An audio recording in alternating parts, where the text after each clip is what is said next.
بسم الله الرحمن الرحيم الحمد لله رب العالمين وصلى الله وسلم وبارك على نبينا محمد وعلى آله وصحبه أجمعين أما بعد. Nous allons parler aujourd'hui de l'assise du repos à la fin d'une rak'a avant de se relever vers la deuxième. Les savants ont divergé sur le jugement de cette assise du repos en deux avis. Un premier avis dit que cette assise est recommandée.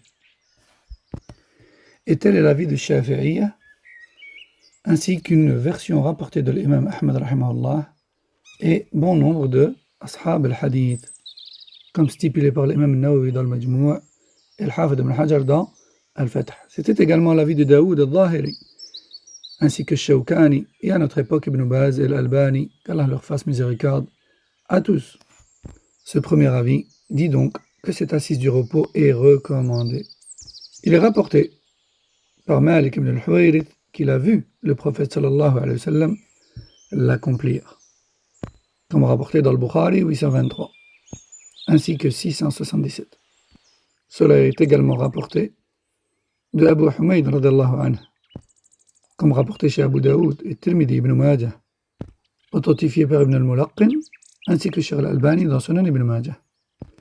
Deuxième avis, cette assise du repos n'est recommandée que si le prieur en a besoin.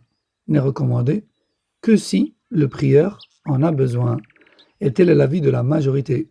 Al-Hanafiyya, Al-Malikiyya, Al-Hanabila, c'est un avis existant chez Shafi'iyya et Ibn al-Qayyim, et même à notre époque, Cheikh Ibn Uthaymin, rahimahullah. Et l'une des preuves de cet avis, c'est le hadith de Muawiyah, radiyallahu anhu, qui rapporte que le prophète sallallahu alayhi wa sallam a dit un jour: lorsque vous priez derrière moi, ne vous précipitez pas à me suivre dans les mouvements, car j'ai pris de l'âge et du poids. C'est-à-dire que j'ai besoin de temps pour faire les mouvements et je fais des temps d'arrêt avant de passer à la position suivante. Ce serait donc pour cette raison que certains hadiths stipulent une position assise de repos avant de se relever à la raka suivante. De ce fait, ces imams et ces shuyukh, avec parmi eux Cheikh Al-Uthaymin, disent qu'on ne fait l'assise du repos que si l'on est dans ce cas-là de fatigue et de faiblesse physique. De plus, la plupart des hadiths qui décrivent la prière du prophète sallallahu alayhi wa sallam ne parlent pas de l'assise du repos, ni en tant que sunnah, ni en tant qu'obligation. Et cela appuie l'opinion qui dit qu'il le faisait par nécessité.